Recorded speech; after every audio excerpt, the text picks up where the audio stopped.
all points are there in the entire data line where the data is susceptible to breached or maybe misused, right? So when we do any kind of new product development, or as Pankaj has also rightly brought out, any change in the existing thing which is leading to some kind of change in the collection points of data.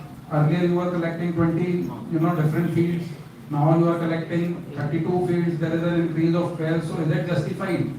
If justified, then how you are ensuring the security and the technical and organizational measures for safeguard of that data? So all this is primarily DPIA, and as sir has rightly brought out, in case of significant data fiduciary, it is especially required that DPIA be done. And there are a few other things also which are required to be done for significant data fiduciaries, like the audit, the appointment of DPO and such kind of things. So as of now, I don't think so we have yet nominated any SDF, but as and when it comes, the organizations which are likely to be nominated as SDFs, they need to be prepared for this kind of thing. And otherwise also as a best practice, we must do DPIA.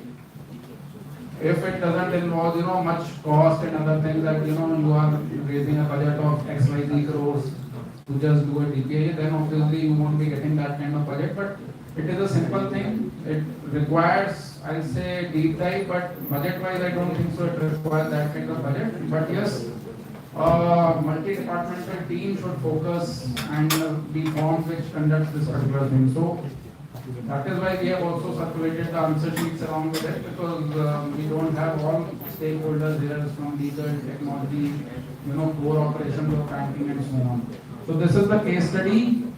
What we are trying to do DPIA for.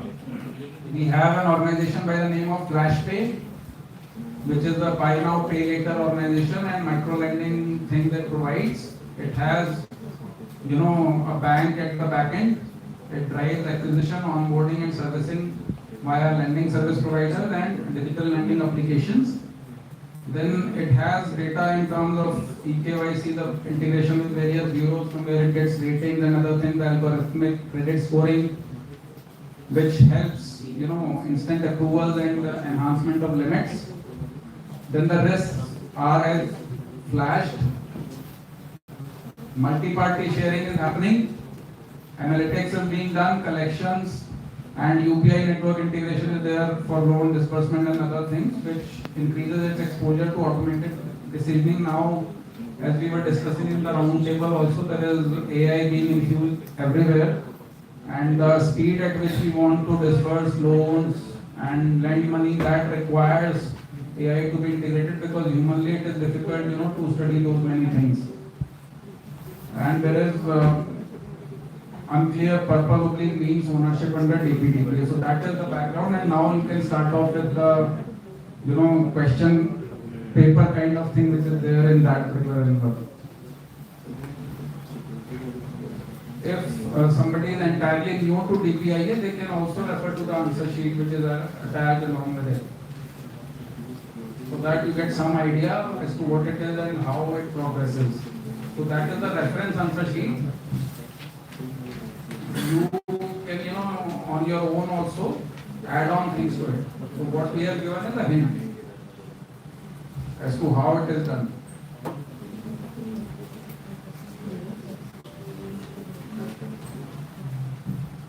We will also mail this presentation to all the people who are here, so that you can map your question answers with this, how it is progressing.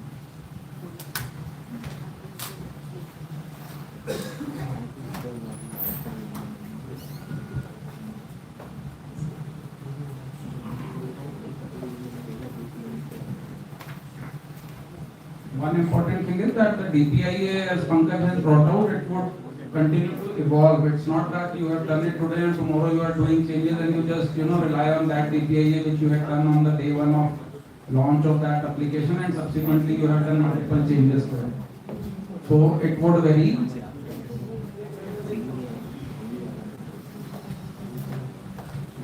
So we come to question number 1.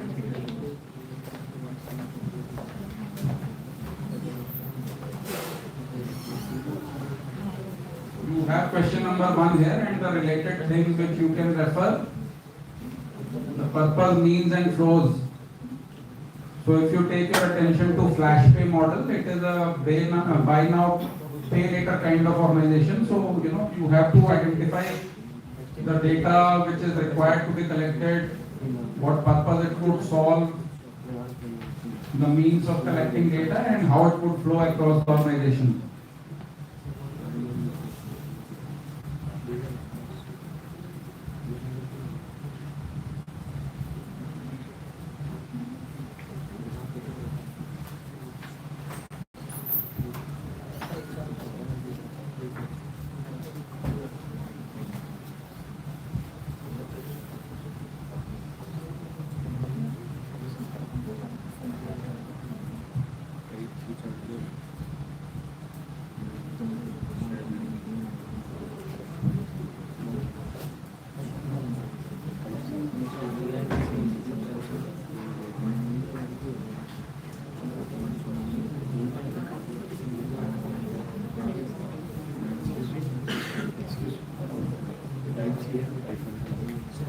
So anybody can throw some light as to what all data you feel would be essential to be in such kind of business, and we would be having various feeder organizations which would be facilitating this kind of data to these kind of fintechs which are into BNPL business.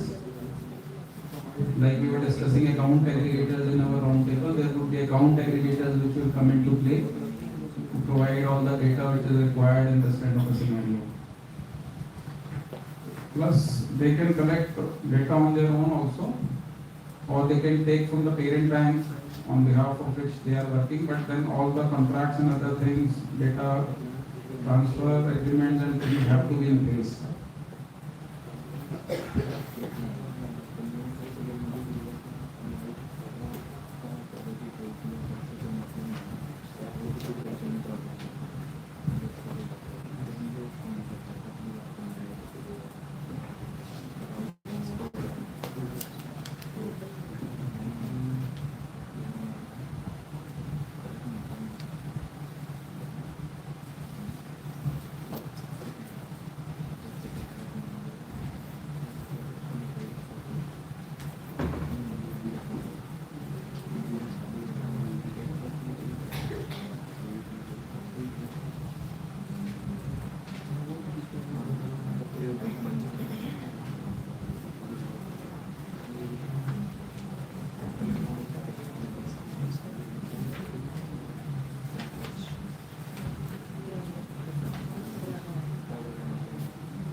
So when you have decided the purposes, processing and data sets which are required for this business, you need to identify the parties and their roles.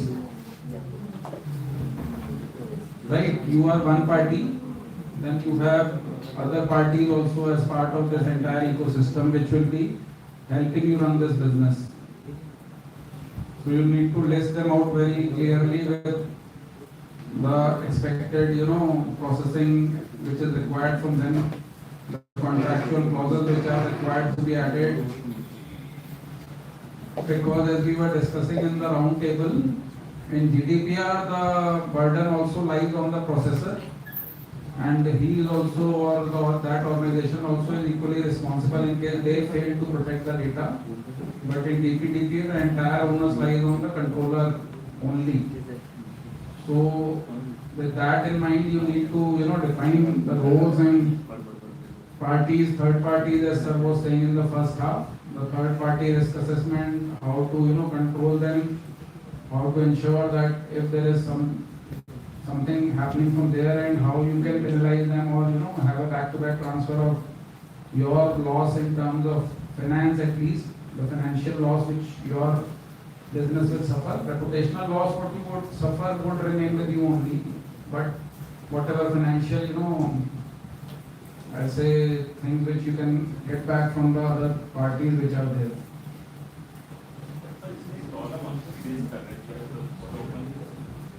We have a contract with one kind of a one, but they are not able to contact the validation बंदा नहीं करता है, तो मेरे पास light road पे तब पकड़ मैं कॉन्टेक्ट फाइल नहीं करूँगा। वहाँ पे बहुत बड़ा इशू पड़ता है। Yes, sir, this has been discussed many times because uh, as we understand, sir, it can't be 250 crore for all businesses also. Suppose, as we were speaking earlier, in terms of banks also, not all banks can, pay a penalty of 250 crores in case it is the penalty. Depend on the magnitude So of the- that would depend from intent to intent also. One is that, some kind of controls are there. Second is that nothing is there. So the punishment cannot be same. You can't be, penalizing a person who is having a revenue of 1 crore for 250 crores. The 7 generations will, go on to repay that penalty only. So that has to commensurate with the kind of organization, the business revenue which is there. But yes, the intent matters. It can't be that you haven't put any safeguard.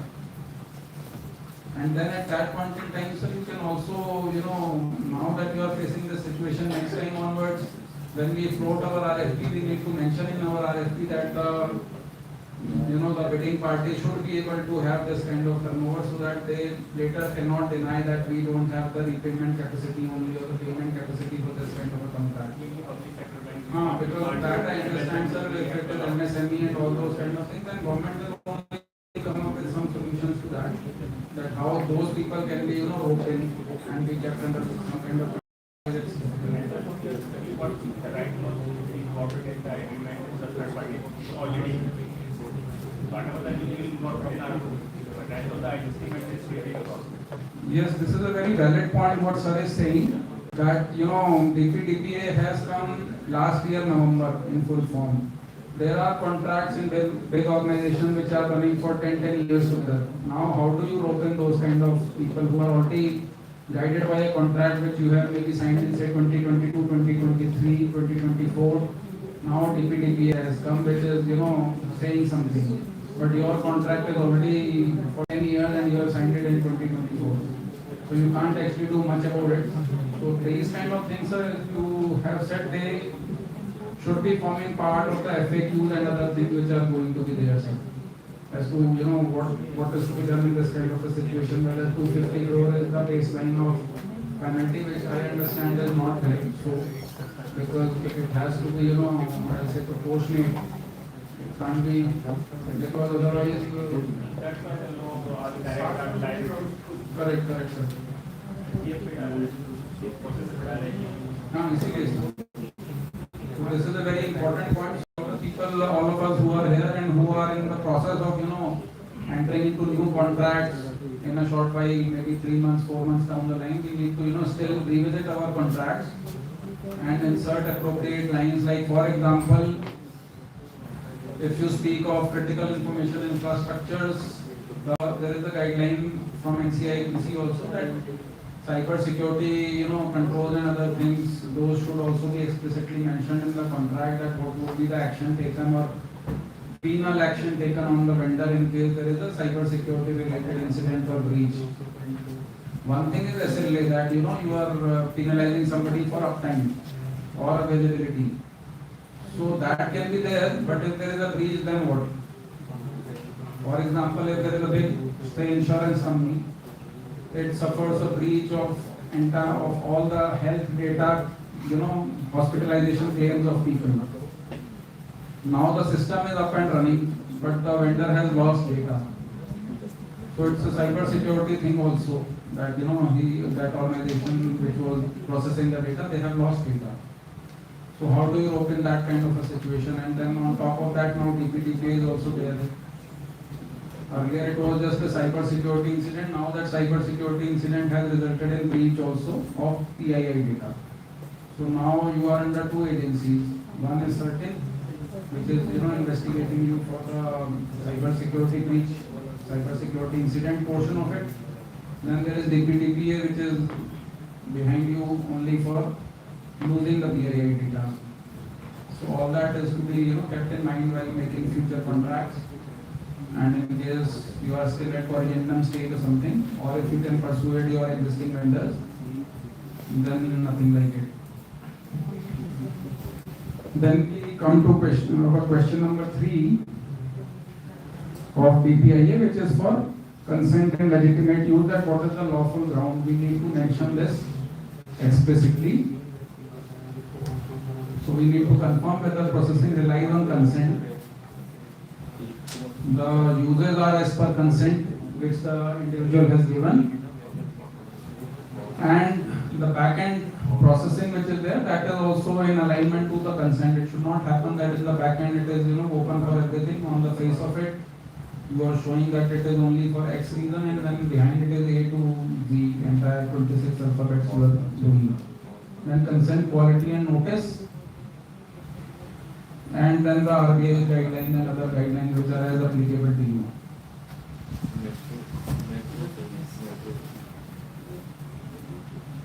Then we move to our question number 4, which speaks of necessity and proportionality.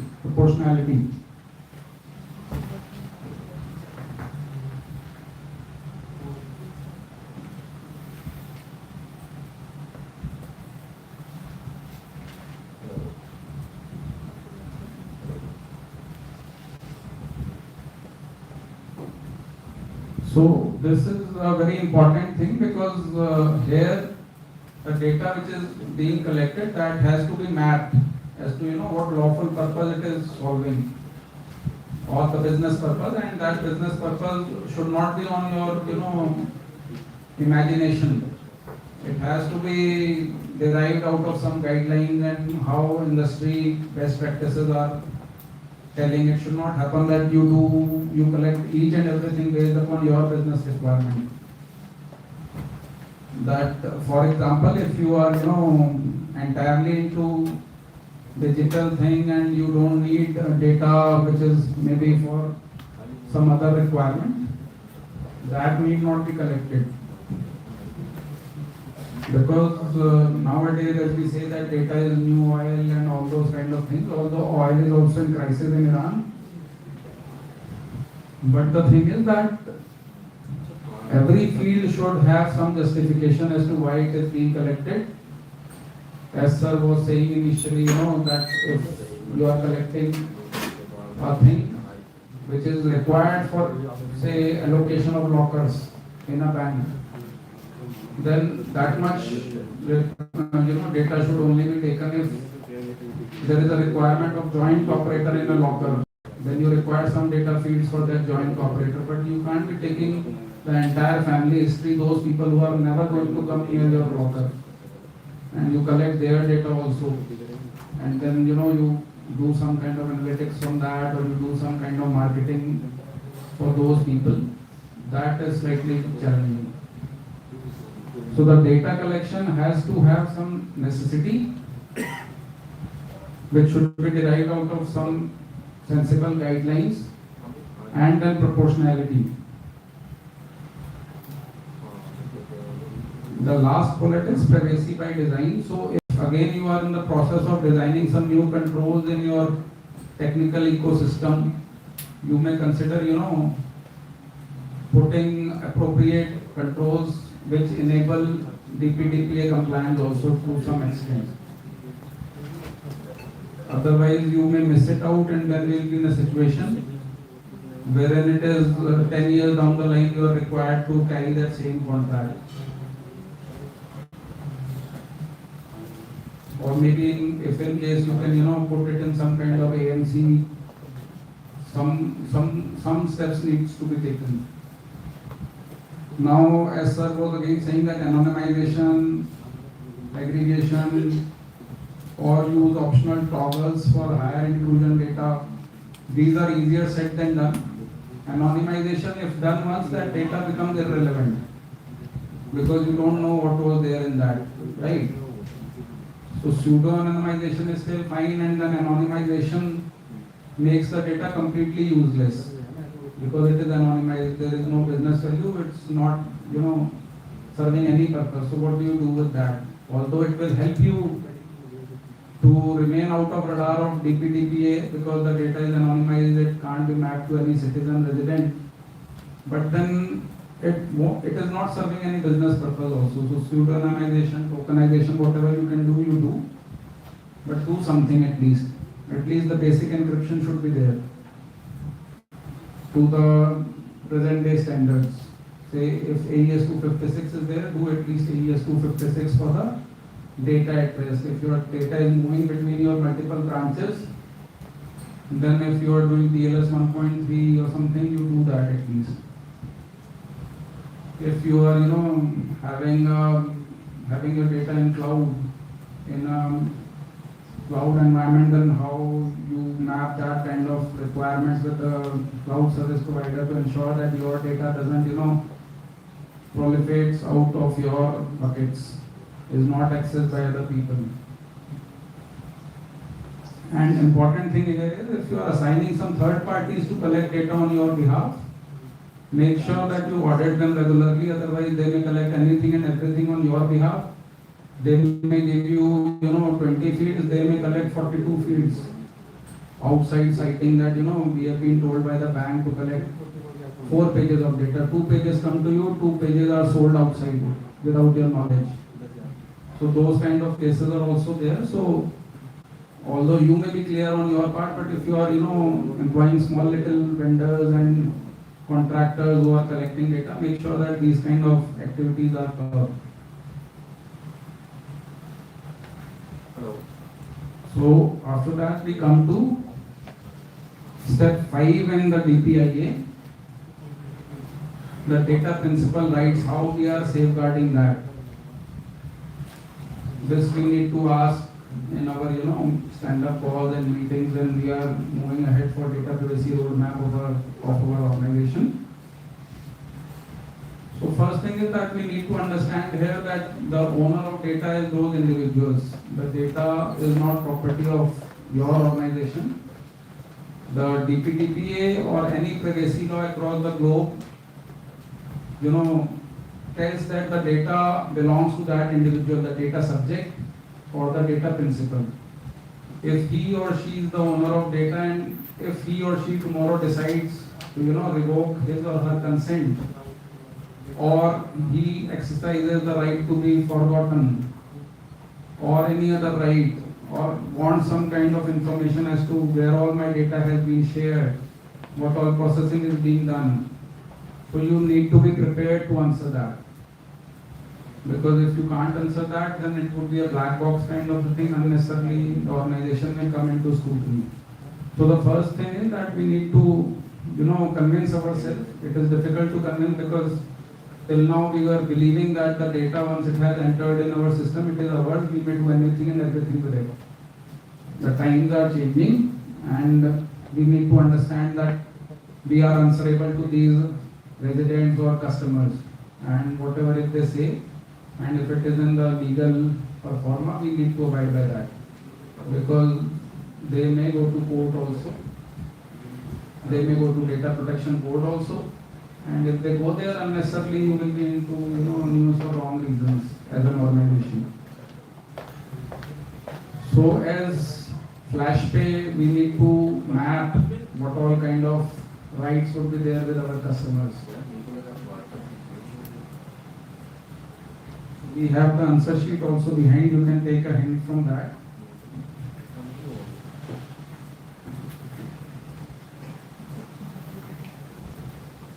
So should we move ahead or we need a break to jot down our answer or something? चलें sir? हो पा रहा है? यह चुनौती है. Yes, ma'am.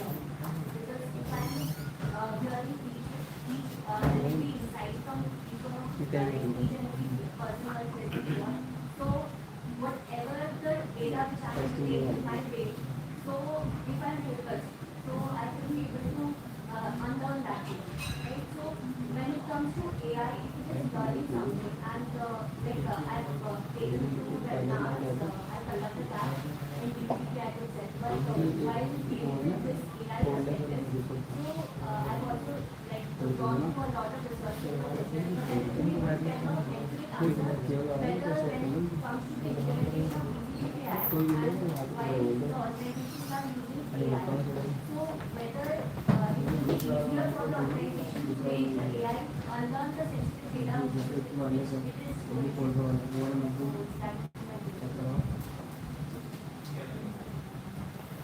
To answer that, I think to answer that, we have to do a separate assessment of whatever Gen AI product we are using in our company to ensure that it is not collecting personal data per se without any prompt. Like we have to structure it in such a manner that we have structured and given the form that these are the fields that need to be collected. And if it is collecting by mistake or by itself, that is the risk that is there in Gen AI products, definitely. And if it is producing personal or sensitive personal data in the results also again, that is again one of the AI risks that is there. And it is existing in the market. Like there is no AI governance, 100% governance in the market that is there. But yes, there is one of the risks that is there.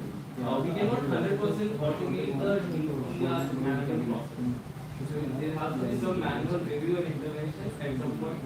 I think that is what the thing with Naveen sir also that is. Like it can be manual to a certain point, and after that, you have to review and on a case-to-case basis decide and take a call.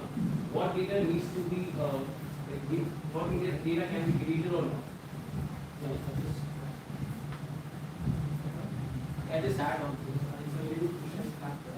We believe that when this EPI was created, we never considered this scaling. It was majorly on structured and not unstructured. Now, when you say that the LLM or modern machine learning models are in picture, first understand what they are being used. Some analysis, just hypothetical. So when it is the analysis, it means there is some use case you are addressing. If there is a use case which you are trying to address, it means there are some data sets which you require. If there is some data set which you require for which individual has given a consent, first part is you have given a consent, you have given a consent for analysis, you have given a consent for the LLM to get trained on that, you are equally right. Second, right to relationship. That's a very difficult question. So in machine learning or in training, it is very difficult to how you relate them. Then there is a concept called layering. Model ki aaspaas layer. I'll give you an example. I'm not getting into the technical details. What is that? Just think, I am giving you a OpenAI as a GPT 5.2. And at the same time, Microsoft is also using that. Just compare understand why there is a difference. There's a layer which Microsoft is using, which is not being provided by OpenAI. OpenAI has its own way of handling. There is a concept called foundation model. Around that foundation model, there is a layer which is they don't touch that foundation model. They have shared that foundation model with Microsoft, but not with others. Microsoft has created their own layers and then इससे अलग नहीं होगा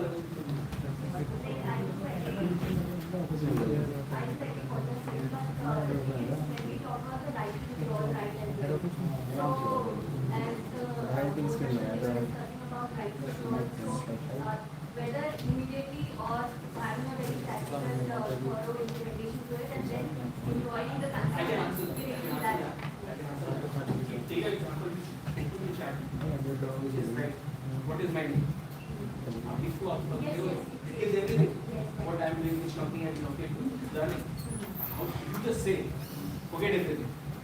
Then second, again ask, what is my name? Do not wait. But actually it has learned, but the only thing is that it has learned and gone into a layer and which from that layer it has been.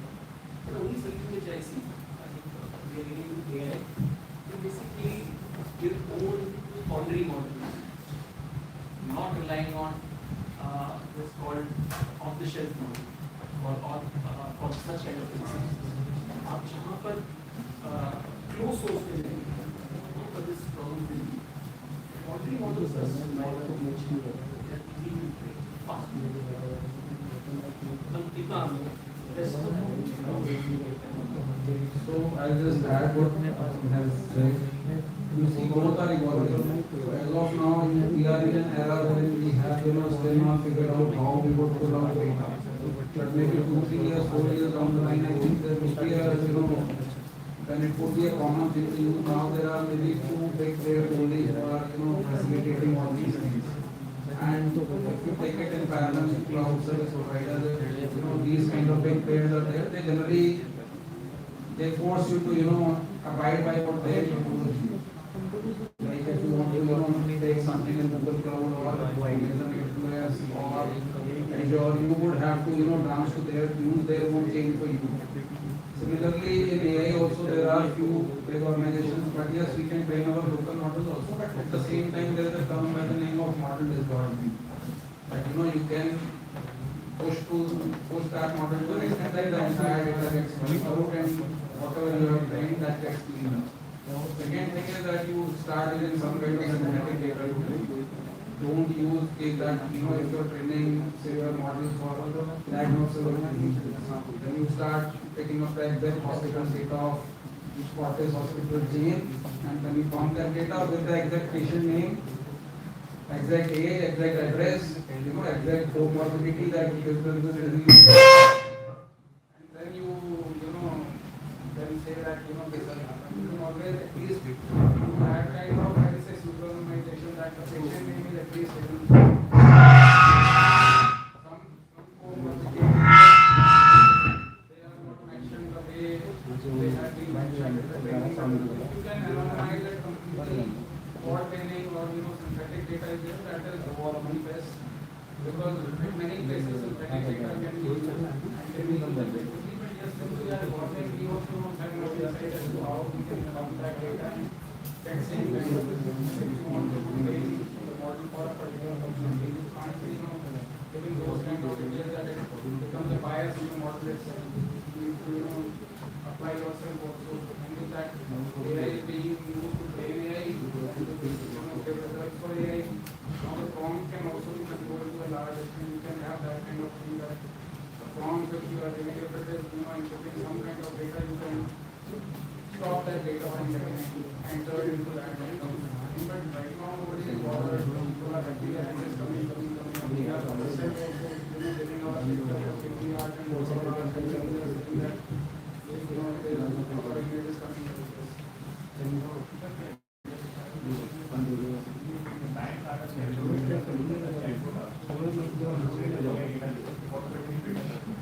Correct. It is happening, sir. If you don't want to train, it won't take. Yes, You have to give that the list of template what are the slides and we will not use. So with that, we move to our next question. The retention and deletion schedule. Right.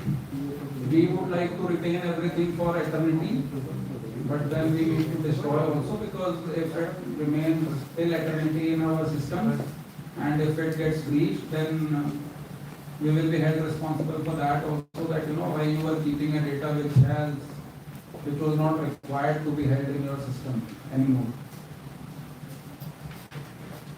Then the security response or incident response as to what kind of, in case God forbid something goes wrong, then what kind of safeguards we can demonstrate that we had applied. Then the regulatory aligned control sets and the reportings to our respective regulators, say for 6 hours to certain, and then 72 hours to the data protection board and to RBI also. So all these multiple reporting things. This we need to be, sure that how we would be reporting, what are the templates for that, are we prepared for that? Because this kind of a situation leads to chaos. That, how and what has happened, who is the point of contact, that is also not clear most of the time. Then KYC data which is there is getting collected as part of this entire exercise. If it is coming through eKYC, then what all UIDAI restrictions are there, whether we were, aligned to that, we were keeping the data as per the Aadhaar Act of AUA, KUA and KSA, KSA. Then the preferred processing, and then the risk controls which are there, and similarly for other data which is there. This is one example for onboarding. There can be other examples also if you are doing say CKYC based onboarding or maybe paper based onboarding. So how do you do that? Or maybe an app which is a customized app to your requirement where you are doing the likeness check yourself and then capturing the data fields. Then this is a very important point, third party and cloud. So how do you control your third party? That is the question, because this is a pain point. You yourself can put all things in your organization, especially big organization, but then as sir was saying, humans are the weakest link. I say that suppliers, especially the small suppliers, they are also part of that weakest link chain. They can also put you into danger. So how do you exercise governance over them? So you need to define the processor scope and their obligations. They will not be asked directly by the data protection board, but at least you need to retain that right in your contract that at least you can ask. Otherwise, you will also not be able to ask, and you will be then paying for the entire, penalty and other litigations which will come to you. Because one part is the litigations also. You may be losing data protection board will impose penalty, that is one part, but the individuals can also go to court that you have, lost their data and now they are worried, they are under, stress, they are under anxiety because their financial data or other data has gone out. Then maintain accountability under RBI guidance in this case, since it was a buy now, pay later kind of case study, but if it is a SEBI regulated entity or insurance, then the regulator would change accordingly. And all organizations are generally on cloud these days. So how do you, have the encryption key ownership, or you are using the keys provided by the cloud service provider, the data residency issues, if they are there, you need to make sure that your data resides here. Nowadays, if there are private clouds being made by financial sector regulators, so if you are not on any of those, you are on, cloud, public cloud or other cloud service providers, then how do you manage that? And the dependency risk, wherever SEBI, RBI, DIC, PFRDA, or if this IFSCA and other things apply. Then the significant data fiduciary assessment for this entire thing. Although the things are yet to come out, but as a best practice, if we can imbibe majority of the things as applicable to SDF, that would be of help to all of us, because that gives out our intent as an organization that yes, we were at least trying to do whatever we could do. So if we are not SDF, then few things like you said, DPIAs or internal audits or DPO is not directly applicable to you. You may do away with it, but as we are discussing that in order to safeguard our organization, it is better to show some compliance that at least we have a post created by the name of DPO. Maybe the CISO is, dual playing, or the legal officer is dual playing, but at least have that. Then the DPIAs are in any case required to, help you at least stay afloat in terms of litigation in case there is some litigation because of some breach or some processing in your company. If you have done some DPIA, you can say that we had done at least some DPIA, we missed it. Or, this was not there at that point in time. We were due for our DPIA cycle again, like the way we do, SOP review in our organizations, maybe biannually or annually, same way, and then keep the thing evidence based. The last line is that the best practice is do the strictest among all. If the RBI says something and the DPDPA is saying something, and if the DPDPA thing is more strict, kindly do that, because you are guided by both. Similarly, if DPDPA is saying something and RBI is saying more than that, then kindly do what RBI is saying, because similarly for if you are SEBI regulated or you are DIC regulated, then risk registers are there. We need to identify what all risks are there and how we are mitigating against them in DPIA. So we need to identify our risks as part of our DPIA exercise, then assess the likelihood impact, assign owners to those risks, and give timelines by which they should be closed, or they need to be reviewed again so that they are not missed, and then integration. The breach play card readiness, this is more so for, sensitive organizations. Although all of the organizations should be having, but then I have come across organizations where there is only one, cyber security manager or just one CISO and then everything is outsourced. Then how do they do this? Because they can't actually do any response. They can only raise ticket. They can't do anything. They can just raise ticket to their, managed service provider. And then managed service provider have hundreds of tickets with them. So at least have good SLAs wherein those SLAs are, mapped onto your breach play card that if this is not happening, then this kind of penalty will come onto the managed service provider or say managed security services provider or CSP for that matter. Then we need to do some kind of scoring of our DPIA, whether it is, actually, I'll say safe to go ahead with this activity, or if the score of risk is so high, then you better, postpone that activity unless you come to some kind of satisfactory score. If it is an entirely red flag kind of a thing which is coming up, better to hold it for some time, do some kind of introspection, whether the kind of revenue which is going to come out of this activity, that would be commensurate to the risk which you are exposing your organization to. Then the sign off from your management, which should be well documented and not verbal.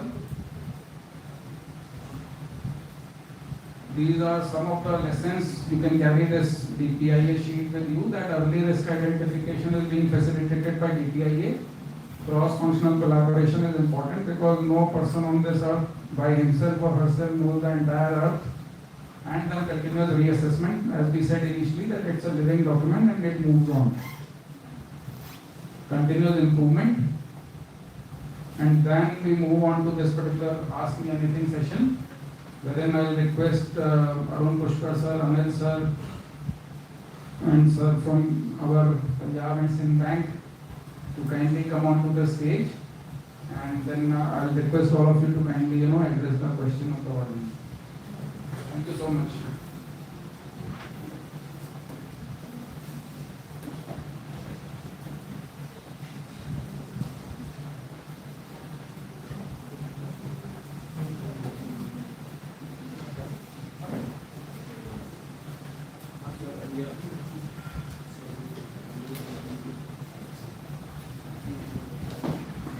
Thank you so much, Deepak sir, firstly for walking us through the DPIA. Can you have a big round of applause for Deepak sir? Thank you. Our next is Ask Me Anything. This is the most readed session so far. So I know a lot of you have many questions. We have the panel.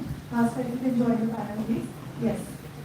Perfect. A big round of applause for our panel, please, here. And show your questions here.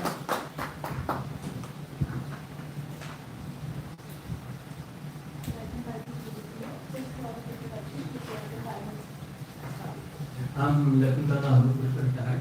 I'm a Sami, and in fact I can say that I was part of significant data fiduciary at a point in time with the ministry, and I'm serving as Director Cloud Security and Operations Next Year. I'm currently in Delhi. I can answer. I'll be touching upon both technology and how to handle things. So anything related to technology, process, procedures, non-bookish, out of box, your mission. You already know you need to have this. Hi everyone, I am Amin. I am from Override Group. I know most of you are from my experience, most of it has been with senior management. You can ask me questions pertaining to what board is thinking about what is the stress CEO of the company is thinking, what is the ask of chief marketing officer or sales guys, what stress CISO is going on, what is their perspective of DPDPA.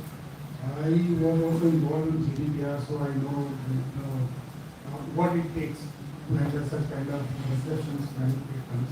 There is nothing to panic. Things we have precedents. There are so many things that are happening in life. If some of you, most of you know PCI DSS, and if you are worried about how to handle sensitive personal information, you know how sensitive data card or card numbers and CVV are. So those regulations have already handled that kind of thing in our systems. So don't worry, there's nothing to worry. I mean, just you have to have the right process, technology, and it is an easy thing to do. The only thing is that you should have right approach, ensure that you give assurance to the management, have the right plan in place, do things at this point of time, what is right to do, where you have clarity, where you don't have clarity, wait for the time. Entire ecosystem is working to solve it. Thank you, sir. I'm Bhaskar. Hi. I've been working for the last 10 years implementing GDPR, privacy laws across USA, Middle East, and Australia. I've worked with regulators and represented organizations and saw how regulators are approaching privacy. I think that's the insight I can bring to this table. And I'm not that much experienced like sir here. Yeah, thank you. What is the recommendation for marketing tools and organization to make phone calls and then bulk is now the consent, now the benchmark. So how do they handle it? If they do the consent, can they send the bulk email, can they do phone calls? So, what is the approach that you get? So, as an organization, you guys must understand consent is the basis of the regulation, right? And if you have collected any data in your organization, of course, most of the organizations have a lot of data. So, what it says is that you start taking consent the moment it is completed. So, the implementation is completed. The data, if you want to actually retain beyond the time, and you are supposed to take consent. So we have already started discussion with the companies like Sims or there are so many others who are into the business of sending mailers, SMS and all that. Organization is in the process of deciding how much data they want to retain. As part of the business process, there are various business processes. Based on that, they will identify what is the data set for which they are required to send SMS or emailers or taking their consent. That is the easy part to solve as part of the consent. Where consent is being taken from e-commerce and all. There are other areas where we have collected a lot of data, which is phone numbers. Right? There are so many phone calls that we get for, say, booking a hotel. Right? There are other consent areas where we are deciding how to take the consent. The organization is still about to take consent. But if you look at the regulation, it says that we are supposed to take consent. Without consent, we are not supposed to take anything. To add to that, I think another important piece of course consent, we are assessing the local cases, whether consent will come into picture, you assess that and then you start relying upon consent. Another piece is what is the target jurisdiction? Like last year one of the US companies they had Indian subsidiary which was making calls to people in Australia. And Australia has this marketing regulator. They sent a notice to the US entity saying that why are we are receiving complaints that people are calling from Indian subsidiary. We have to decide your target jurisdiction and find out whether they have a DND registry or not, and whether you are using the possibility of people based on consent for making the calls, and are they listed in the DND registry or not. So, like some assessment has to be done also. I think it's a valid question. If I understood your question, that basically what you are trying to ask is somebody is sending me, especially this work which is coming to you. You are not aware of whether you are giving a consent. You do not know. This is the reason why DPDP is being introduced. Okay. Now there are times you don't look at the condition. Just see the last thing there. Are you accepting that you will be receiving SMS later on? Have you ever ticked that checkbox? If you have not, then you can easily go. But you don't have a right. The DPDP is bringing that to the table. Second, DND is the right example. You have done DND, you can always fall back.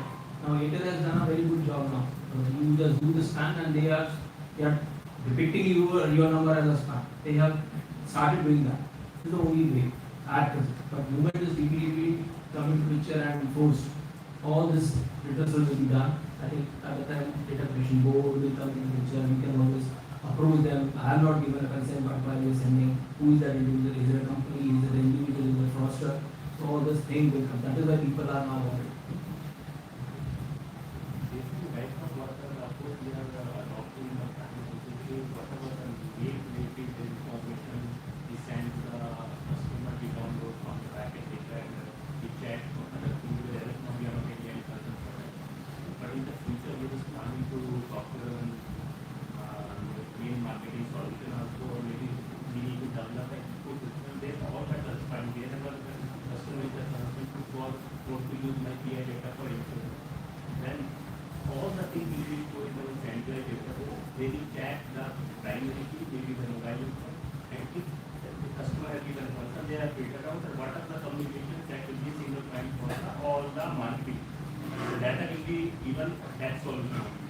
Because whatever things the customer given a concern, we don't want any insurance in marketing, that will remain inside in the marketing management solution, and rest of the thing will be passed on in the zonal office, branches, customers, because these are the final set of the data where the concern is not.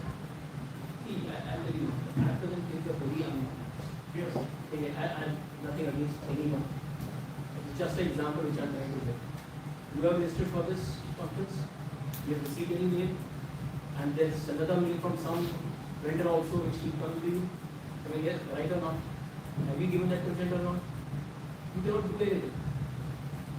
You cannot do it because it's still unknown. It's not being planned. The things are getting. It's now what is getting out. So, question is good, ask is good. The only thing is time is in this very Ecosystem need to do it. Now we are missing the ecosystem.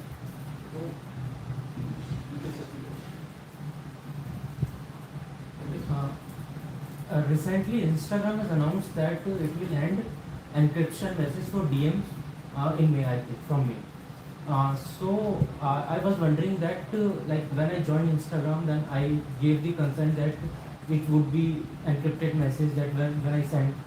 So now they are changing the rules. So I was just wondering, like, is there any provision in DPDP like to stop companies for doing such acts? The answer for this, I will give you a very right video addresses. And are you paying for that Instagram service? Sorry? Are you paying for Instagram service or not? No. No. In that case, if you have given a consent and if you withdrawn that consent, there is no liability there. You are not paying it. You are not buying the service. When you buy a service, you come into SLAs. There is no SLAs defined. Have you gone through that SLA? But tomorrow if I don't, if I withdraw my consent, then what will happen? Okay, but whatever you are getting free basically is beyond. There's still lots of discussion what can happen, cannot happen. WhatsApp, we could not throw WhatsApp out. After Saturday, lots of things which happen and but we could not do it. So anything you are buying free and there is no SLA associated, you should ask for it. Buy that service, refer the SLA, if they violate, you do that. I think, To answer your question, I think any business that operates within this country needs to be registered with the NCA. There was a case, as sir mentioned, WhatsApp. There was a case going on with the Competition Commission of India, where I think recently Supreme Court has given this comment. If you are operating within this country, even if you are free, and if you are collecting and processing percentage of aliens, you cannot take that lightly. You have to be responsible about it, even if you are a monopoly in that sector. You have to be responsible about it and follow the norms that are there for protection of personal data. But definitely, if you are doing that service for free, as sir mentioned, legally, you cannot check. It's a very good concern because I have actually worked monitoring this very closely. But you cannot legally check. That's the issue. So the time government comes up with this, like Europe is very, very strict about any way which can. Then you have to be informed first. The user is first. To take time. So I will, bring two aspects. One is, you should read why they are doing it, right? Instagram. If you look at Indian government, government was trying to, push all the companies operating outside India to give encryption keys to the government of India so that they can monitor what's going on. So there are platforms that are being used by terrorists or other guys using end-to-end encryption. Government does not have control. So just look at, I'm just giving you, one area because government have all the rights to take all the data. Consent is only for business, but if you look at it, there are other legal reasons. While the data can be collected, processed, stored, and transferred. That is one aspect of it. Okay. Other aspect of it is, Instagram, what you said is, it is being used for you gave the consent, right? So there was one question I remember in the board meeting that was asked that Anil, we are not collecting the data, they are giving us the data. Right? Do I still need the consent? At times, you will go to a restaurant and say, this is my phone number, please give me the pizza or cake or whatever it is, right? Then it is the principal who is saying, please take my data, give me the service, right? Rather than business saying that, give me your data, give me the services and send you operation and whatever it is. So law is very clear if data is being collected, right? That means it is there with the organization. They should only be using it for the purpose which has been collected. Data should be utilized, minimum data should be utilized, the security controls and everything. Today maybe it is lower urgency that you are submitting the data. Tomorrow data is with them, and used for some other purpose. So that is why Government of India is ensuring whatever data you have, whether at that point of time it was a 3D which was running by the organization, like big right, they can run free of cost, mobile, you are running it free of cost, right? And suppose they take the data at that point of time that it is free of cost. That doesn't give them the right to use your data for any other purpose. That is why you have specific purpose for each activity, right? And if you talk about GDPR, they had bundled, consent. To give you an example, because we implemented GDPR in our business, and it was like when you give consent to check into the hotel, then it is the one stop for everything.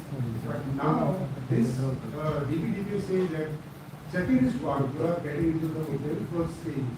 Suppose you are going in, say, restaurant for eating food, right? There again you need to take consent. Why? Because business has decided to run promotion only for food, right? So they want to take consent again that this is your mobile number, and then we will be giving you some offers when we have some food festival and all that. The guy is not checking into the hotel. If he is, he is in that area, we are collecting that. This is how, best thing about DPDP is. It is ensuring that data can be collected for each purpose, and businesses have all the right to use it to enable their business. In the long term or long run, all these worries that are coming now will build trust. We call it digital trust at the national level. Today, we say that my data is not safe. Anybody can call me. He is sending me emails and all that. That is why this worry is there, and that is the intent of Government of India to ensure through this instrument, which is called DPDPA, that they build some kind of trust in our digital society, and India as a country, maybe 10 years, 20 years, become the leader in this area. One last thing I think on that, because it's a very sensitive issue. Why I am telling this is because whatever social media platform you are using, every data which you are sharing is being used for training AI. आपका Facebook account, your images there, everything the movie. So DPDP is bringing this to table, and a granular level visibility will be given to the user. This is what is content management which they are talking about. That is the major concern I'm telling you. The people are scared of content management. जिस दिन ये आ गया, I'm telling you, after 18 months, 16 months चले? 13. We are 20 months. 14 months. 14 month के बाद रामलाल खड़ा हो जाएगा और बोलेगा सर मैंने तो कंसेंट दिया नहीं था, आप बताओ। ये भी बड़ी It happened. job applicant can file. People are scared of that, and you are liable to answer why. So that is why companies are being brought in and they very much करो, find some framework. I think rightly brought it. There is a framework which is required. People are not clear. Wait, things are evolving, but only thing is कि how. सारी society में migrate issue होगा बहुत खराब है। Unorganised है, कोई security नहीं है, कोई कंट्रोल नहीं, कुछ भी नहीं। आप अपना स्वाइप करते हैं, वहाँ जाके मॉल पे अपना कुछ बोलते हैं, ऊपर भी आते हैं। is getting everything is starting with the mobile phones and OTT. There is a AI that is a challenge.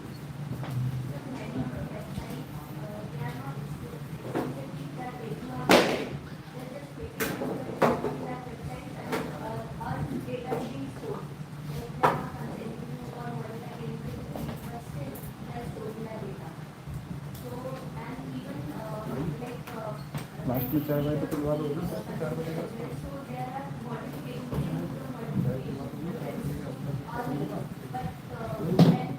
जो है क्लियरली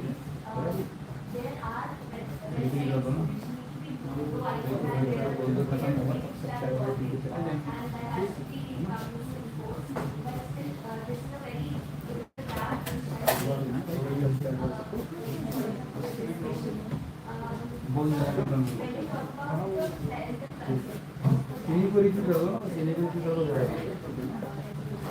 और बिस्किट अगर हो ना, बिस्किट बिस्किट और ये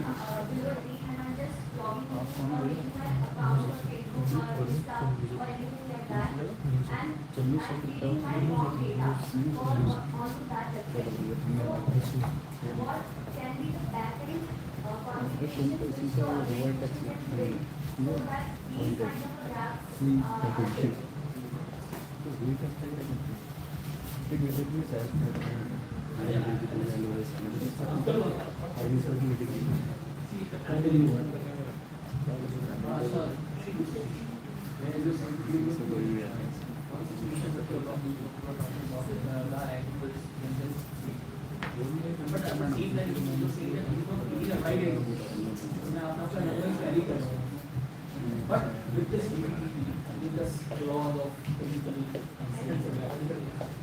and with whatever knowledge I have and interaction which I have, this thing in this portal there by force, even if I am feeding wrong information, somebody, the parent cannot give a wrong information. Somewhere that identity has to be mapped to actual fake identity to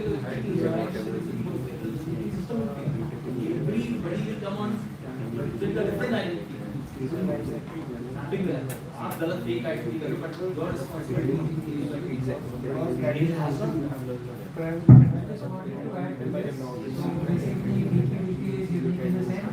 That it also provides data principal data. There are entities which include them, then have some verifiers. Wrong is wrong complaint is wrong complaint is penalty. Wrong information is stolen.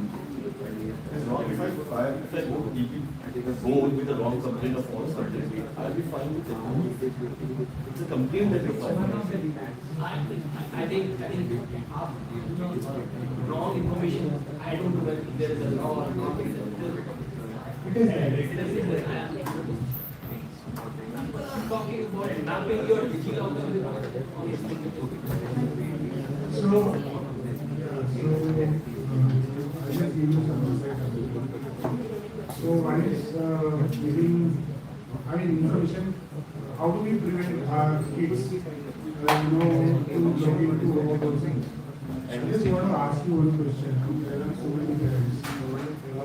We all have our cars and what if your 12-year-old kid drives it and spot he falls, gets he does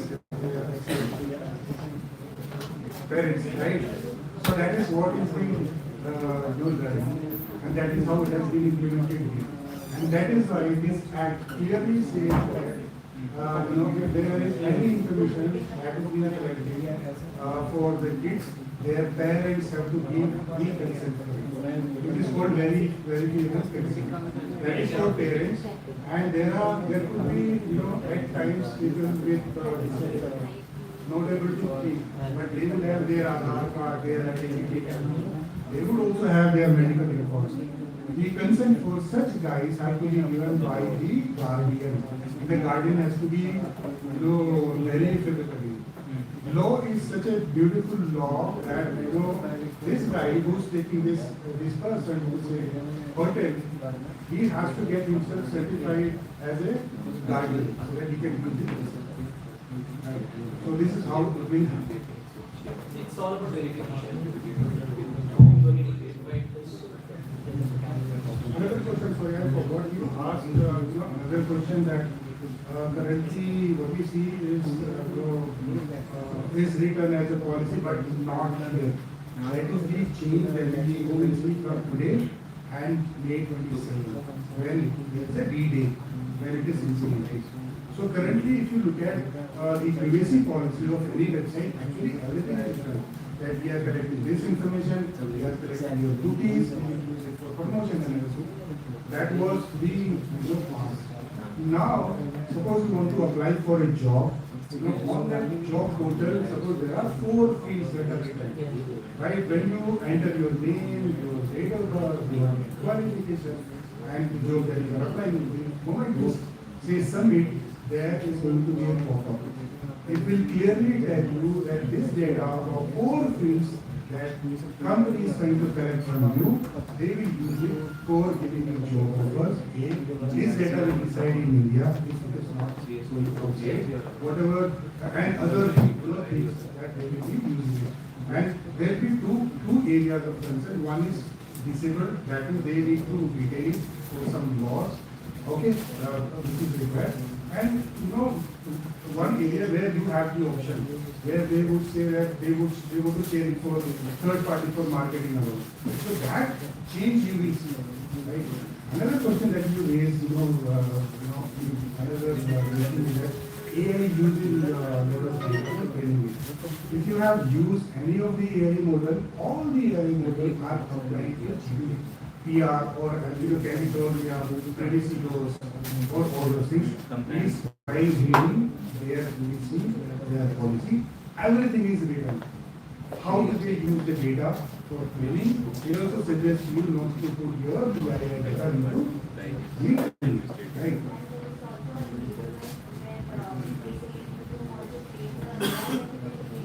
Yes, disable, right? So all those features are there. It is only that we have to just review all those things. The only change that's going to happen after this regulation is that we will have more PRQ on our data. Why organizations are collecting the data, what they are using it for, how long they can retain it, what right I have on their data. As and when I want, I can withdraw it. And then of course there are some obligations on the organization. We have also taken this data for one purpose, but there are 29 as of today regulations, different of them, talking different languages, different timelines of storage. And IT Act will say something, certain is saying, store it minimum for 180 days. DPDP itself is saying minimum period is 1 year, right? So complying to all those things or solving the problem of retention, it will get solved when the time is there to some extent, but this is how it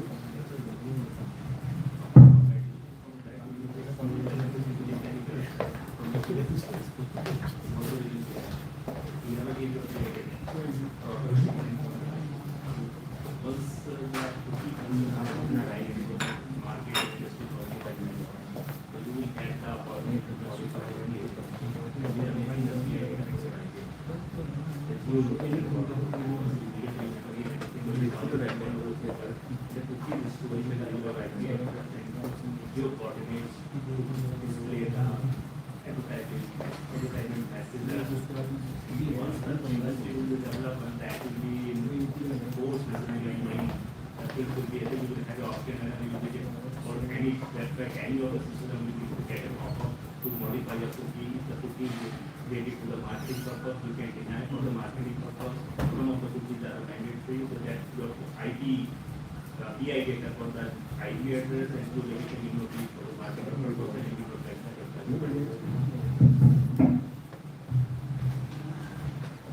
There is a new feature coming live in this month. This is the calling name presentation. So everyone's KYC number will be displayed by default when you get an incoming call. So do you see that as a privacy risk or is that the main intention behind that is to reduce spam calls? Again? This is a quality name presentation service being rolled out by the investor. Where if I'm getting a call from an unknown mobile number, the person who is saying the phone is issue, their Aadhaar card verified name. It's currently in pilot level, not like in next year. Do you see that as a privacy threat or legal main intention is See, what I'll say is, only there was someone who was talking about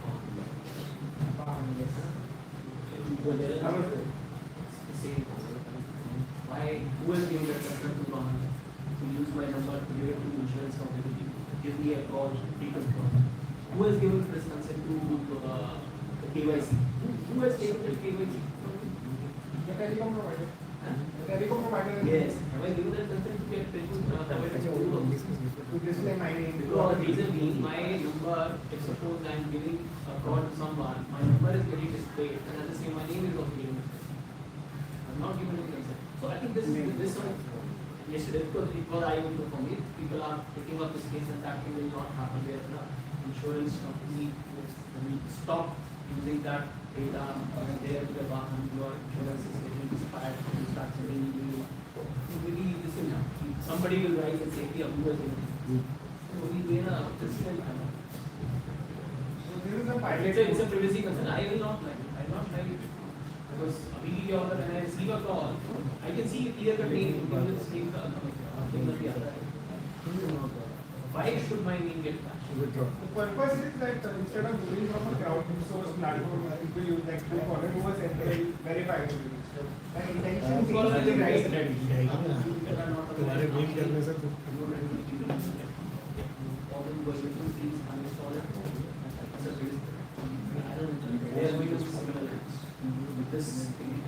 I'm not aware of that. It's a biggest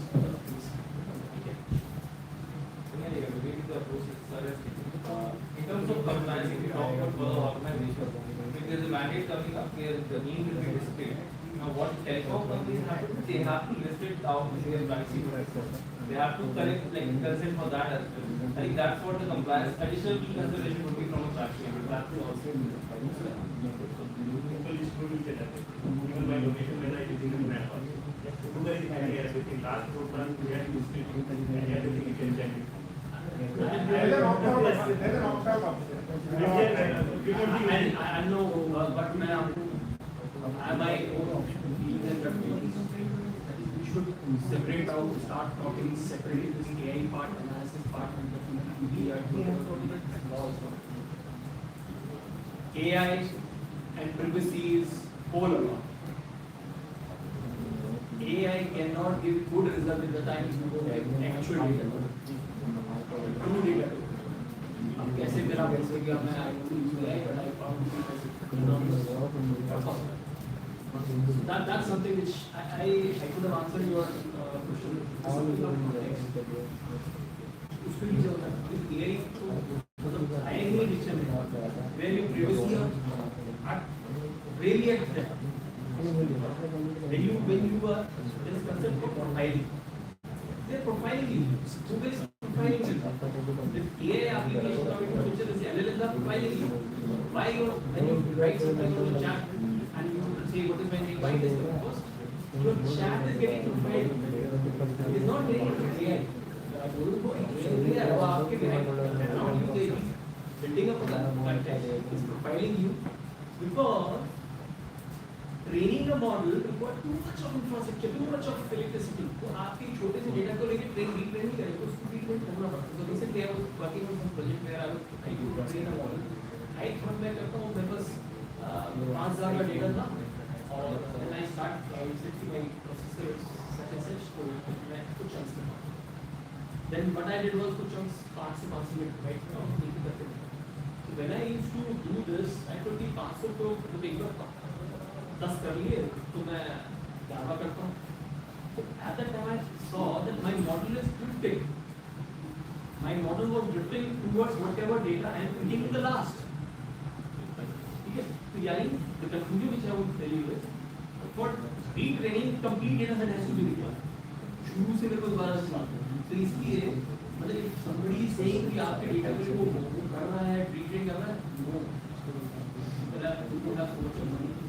retrain their model use. Yeah, just building contest. We are currently in layer. That's where yesterday moving machine versus machine fight. Virus antivirus fight. AI versus anti-AI. But anything you ask, I will study so many things I not able to ask. I'll answer your question. Classification का security में क्या हो गया?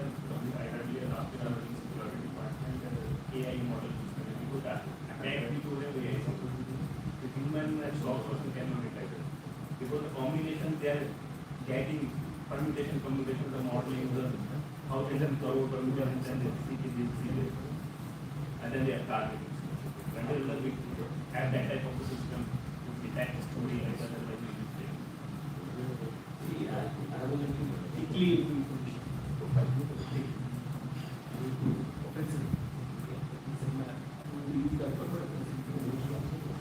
See that this AI coming initially what used to happen was simple identification of the authentication application.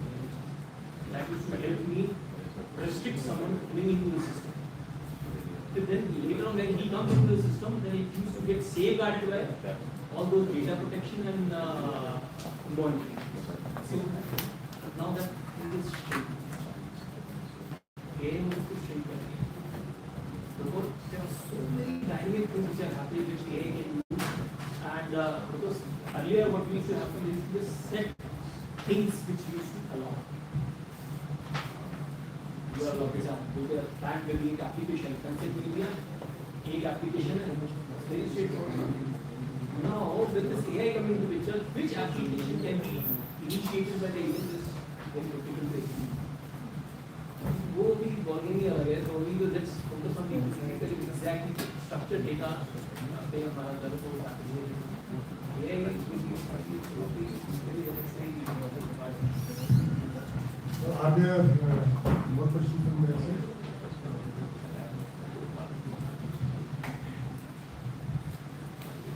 See, if you don't have anything, I think I'm nothing to take care of. So I thought people will ask. Because yesterday also I saw people actually confused about okay. Math, if you see from my perspective, it is very simple. कुछ है ही नहीं, only thing डर create है.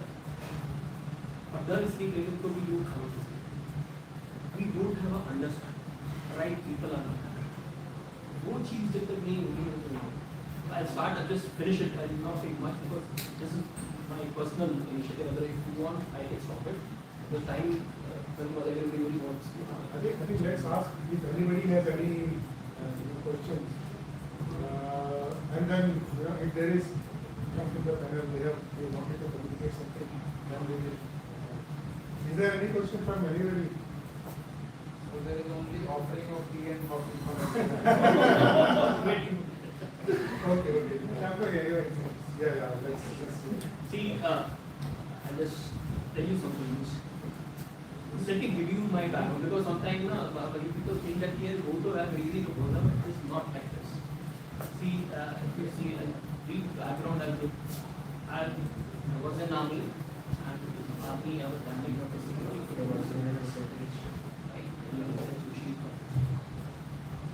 There I was into handling cyber security,